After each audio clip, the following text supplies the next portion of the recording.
Good day, everyone, and welcome to the Everstream Analytics Weekly Supply Chain Overview webinar for today, Tuesday, March the 9th. This is Mark Russo, Chief Science Officer, and joining me is John Davis, Chief Meteorologist. Our webinars, along with our platform, enable you, our customers, to think bigger, see further, and act sooner so you can proactively get in front of what's ahead. Now, let me hand things over to John, who will lead off with what's ahead for this week. Over to you, John. All right, thanks, Mark. Good morning, everybody. So as we look ahead to this week, we certainly have some issues that will cause disruptions in the overall supply chain network. We've gone through the last couple of weeks with pretty quiet conditions across most of the US. In fact, things have been relatively quiet since the big Texas freeze event, and that was back in the middle portion of last month. We are going to get into a situation as we go through the upcoming week that is relatively disruptive. And because of that, our risk score for the upcoming week is red, meaning that we are going to have some major disruptions within the supply chain as we go through the next 7-day period.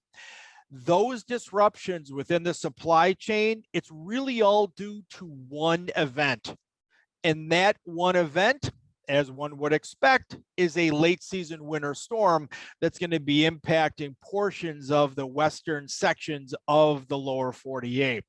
If we look at that event and begin to look at the snow totals upcoming, this map portrays the snow forecast over the next 7-day period.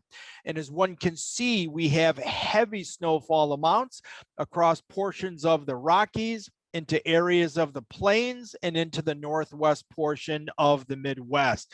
The item that makes this unique is the fact that it's a long duration event, meaning it's a very slow moving system as it moves across the Rockies and ejects out into the plains. So it's going to be about a 3, 4, even 5-day event. It's not going to be the next 3 or 4 days.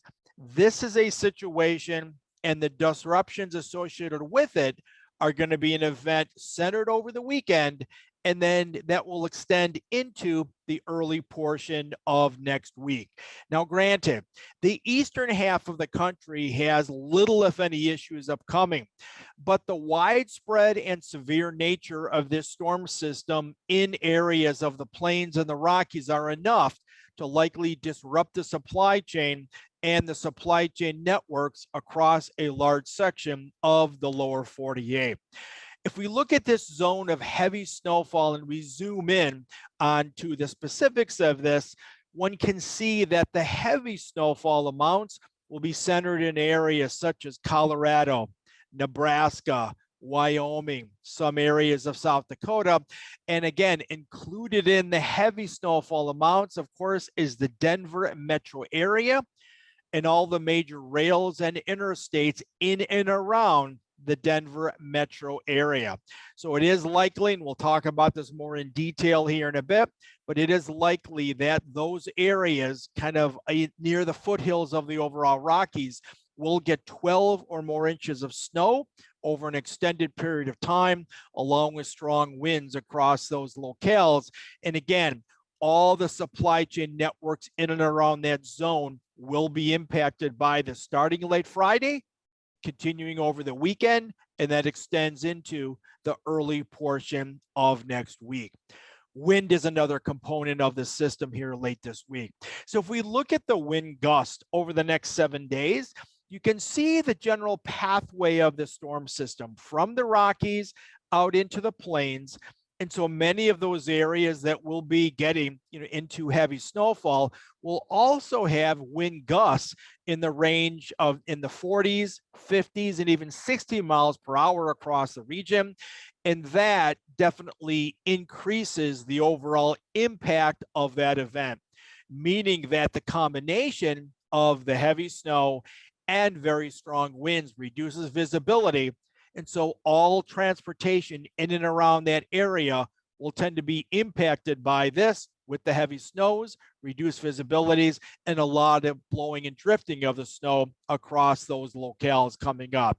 Certainly, the major metro area that is most impacted by this, of course, the Denver metro area and all areas in and around the Denver metro area. So if we look specifically at Denver and think about some of the timing of this issue here coming up, I guess one interesting item is that, temperatures right now, as we can see on our timeline across Denver, are very warm. Highs today well up into the 60s, very warm over the next couple of days.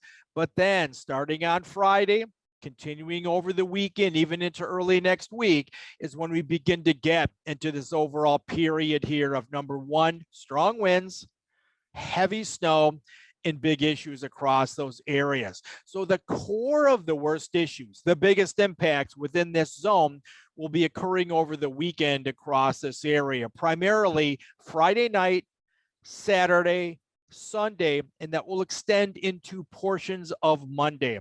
And you can see here that from a snowfall standpoint here coming up, the heaviest snow totals will tend to be in that period over the weekend, extending into Monday. And in that location, at that grid point, if you will, at Denver International Airport, we do expect overall totals to be 12 inches or more across the region. And even from there, going toward the foothills here into the Rockies a bit further west, we do expect some amounts to be even in excess of 12 inches.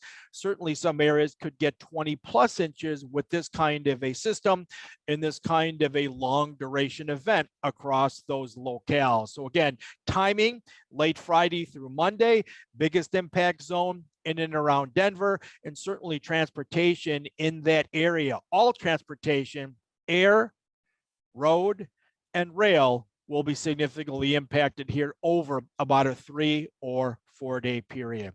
If we broaden things out and look at the precipitation, basis this, you can certainly see that over the next 7 days that the heavy precipitation will be in that zone, but also some relatively heavy rains a little bit further east. And again, in places like Oklahoma and Arkansas and Missouri, that will be in the form of rain across those locales here. Elsewhere across the country, no real major issues from an overall standpoint of any heavy rainfall here coming up across the region. And so if we look at the overall flooding situation and we look at the update of this is compared to what we looked at last week. So a week ago, when we presented this slide, this was the overall river gauges that were at flood levels, major, moderate, and minor. So a week ago on March 2nd, we had 150 river gauges that were in some type of flood stage. Today, that number is actually 68. And you can see the difference between the flood levels here a week ago and the areas here today that are having overall flood levels here coming up. So certainly as springs go, and typically March and early April is kind of the core of the overall flood season in the springtime. And again, for this time of year, a relatively quiet period here coming up. And even with the rains here that will move into some of those areas by the upcoming weekend, they've been dry for over a week across those locales. So we don't see any kind of a major increase in the situation coming up. So unlike some of the situations in years past where we had some major flooding issues here, last spring was one, 2 springs ago was really severe. We don't see any major issues from an overall impact standpoint with spring flooding across the middle portion of the country as we go through the remainder of March. And there's also no indication of any kind of a major issue as we also think ahead into next month as well. So summing everything up and looking at the overall disruptions here within the supply chain. So right now we are looking at the major cargo airports across the lower 48 and looking at the areas that are under high risk over the next couple of weeks. As we talked about, and as one would expect, Denver International Airport is at very high risk here, certainly of closures and major disruptions across those locales, but that is the only major airport at high risk as we go through the next week or 10-day period here coming up. The next image we'll look at is the major ports across areas. And again, we do not have any high-risk ports across areas of the U.S. or into some of the ocean areas here that we monitor. And overall here, a couple of ports are at moderate risk here. That's mainly due to wind issues across those locales, but no high-risk ports as we look ahead here through this middle portion of March. And finally, we'll tend to look at intermodal hubs in the rail network across the US and southern Canada. And overall here, we do have some sites in the middle of the country, primarily the Midwest, that do have some high risk. And that high risk is associated with the strong winds with that same storm system late this week over the weekend and into the early portion of next week. So certainly some disruptions there in the overall intermodal hub network from a standpoint of strong winds with that same storm system that will be producing the extremely heavy snowfall across Colorado and adjacent areas across that zone. So again, it looks like a disruptive week upcoming. Certainly risk score is in red, and it all surrounds the big winter storm or the late season winter storm that will be impacting portions of the Rockies and the Plains late this week and into the early portion of next week. Now we'll take a look at the overall temperatures and look at that aspect of things here with Mark. Mark? Great. Thank you very much, John. Yeah, as we go through the month of March, again, March is typically a time of year where temperatures become quite variable across not only the lower 48, but we see that across many areas of the Northern Hemisphere. That's a pretty typical pattern for this late winter and early spring timeframe. And specifically with what's ahead here for this week and on into next week, that kind of classic spring pattern looks to be in place. So we are expecting heightened temperature variability. And so there's no indication or signals that we're seeing of any long duration anomalous pattern, really in any portion of the lower 48 or southern Canada. As we take a look specifically at the next 7 days, the eastern US or eastern half of the country will be a bit more biased on the warmer side. That'll be especially true in areas of the Great Lakes, Midwest, and even down into the south central US, and then a bit closer to normal on the East Coast. The cooler region will be out west, and part of that is due to, again, the storm system that's going to be moving into the region here this late this week, and then over the upcoming weekend, producing what we call cyclonic cooling across that region. Over time, then, those cooler temperatures will work their way eastward, and that will result in temperatures dropping down to slightly cooler than normal levels across areas of the eastern US. And then the most anomalous cool weather will be across the plains, and some of this, and even extending into the Rockies. And some of this is snow induced, as the heavy amount of snow across the region will help to maintain and help produce some of the coldest readings coming up once the storm has passed. Even with these temperatures here coming up, again, these, even with the storm system, it's not tied to the Arctic, and so again, we're not far removed from the deep freeze back in February, and even with this turn to at least some more, widespread cooler temperatures, it's still not tied to the Arctic, and we're not seeing any kind of extreme cold coming in any portion of the lower 48 or southern Canada. But again, there'll be some regional below normal temperatures, especially in the areas that see snow. So as a result of that, there will be certain recommendations here for protection of protection from freeze of products being shipped across the lower 48. And as we look specifically at the areas of the country that will see temperatures either above or below freezing, with this pattern over the next couple of weeks, it's the southern US that will see a lack of any kind of freezing temperatures. And so ultimately, no protection is needed in areas such as the deep south near the Gulf Coast, and then some of the other interstate and transportation corridors there in in states such as like Texas and even on to Louisiana and then on over to Georgia and Florida. And again, at this time of year for the early to middle portion of March, in some years you can still see freezing temperatures all the way down to the Gulf Coast. But with this pattern coming up, certainly the southern U.S. looks to much of the southern U.S. Looks to be freeze free, with the exception being these pockets here within the southwestern U.S. As for the coldest temperatures, again, back several weeks ago, we had a much larger area of sub-zero temperatures, and now that has retreated northward into Canada. Still a few pockets across areas of the Rockies. The higher elevations will see temperatures below zero, but the more widespread sub-zero temperatures look to be aligned in areas of southeastern Canada, and even move even displaced here from much of the U.S.-Canada border.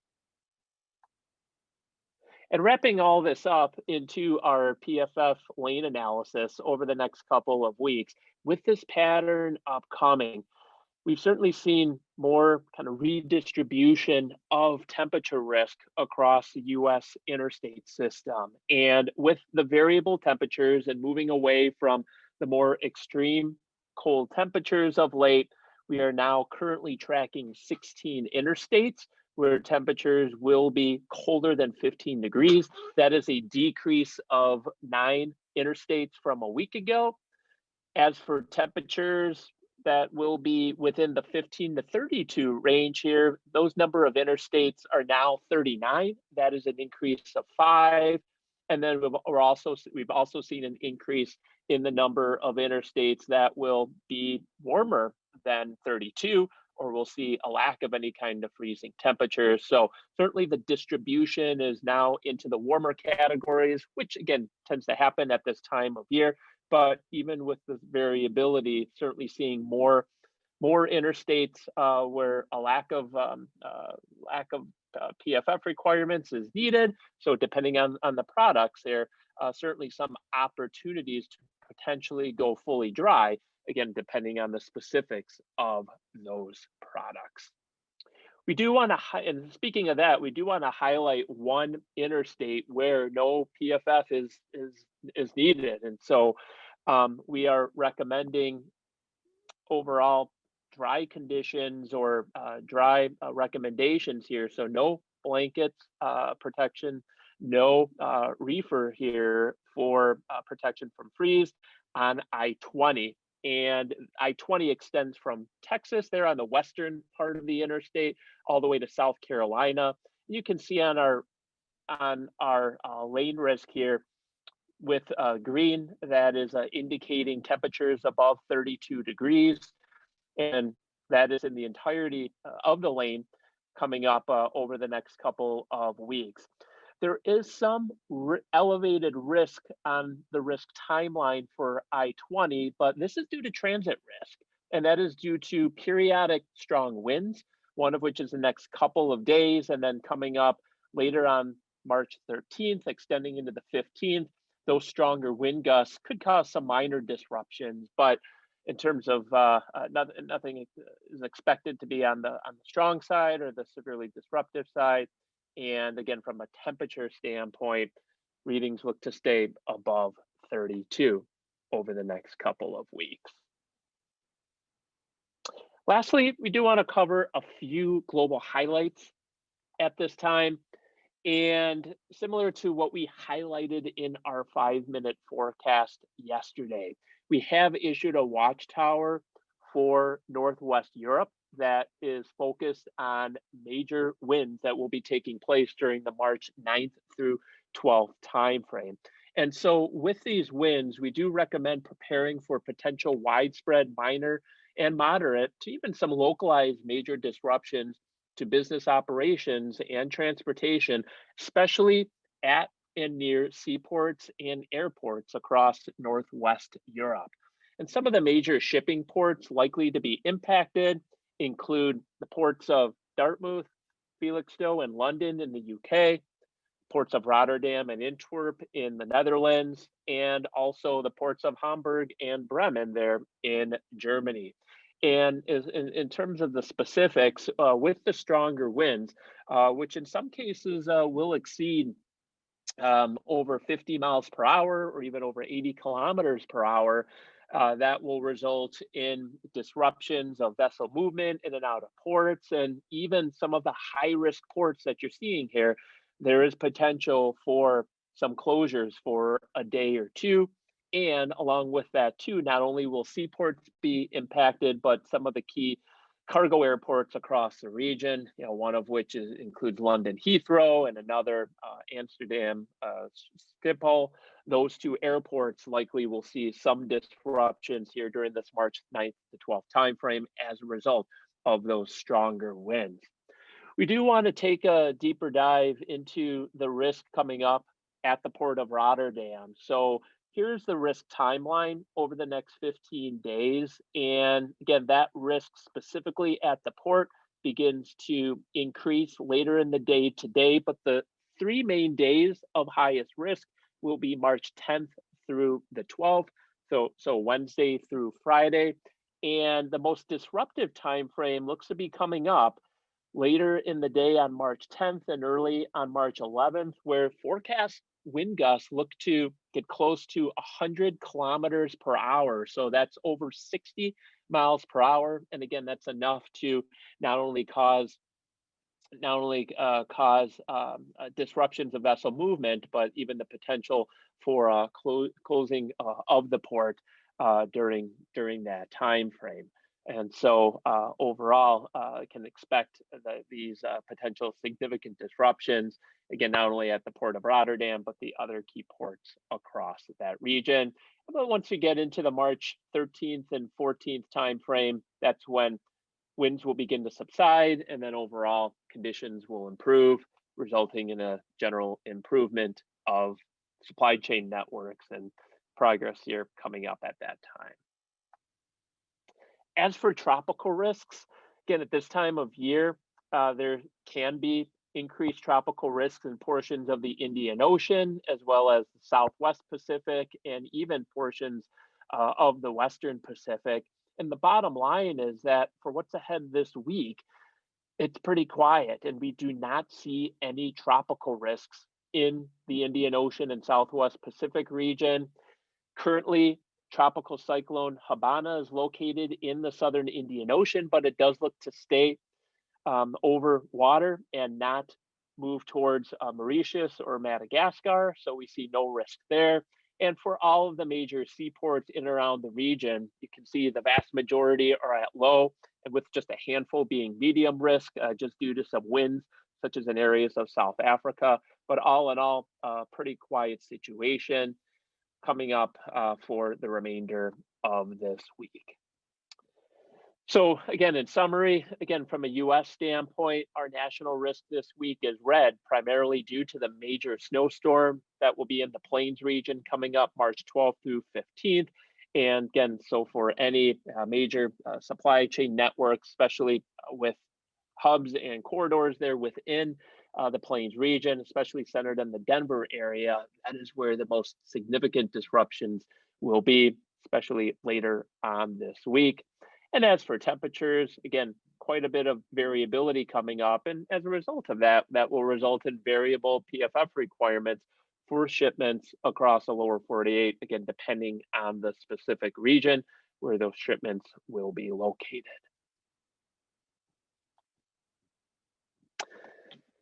Thank you for attending today's Everstream Analytics Weekly Supply Chain Overview webinar. To learn more about our solutions and how they can help you get in front of what's ahead, please visit our website. Thanks, and have a great rest of your day, everyone. Thanks, everybody.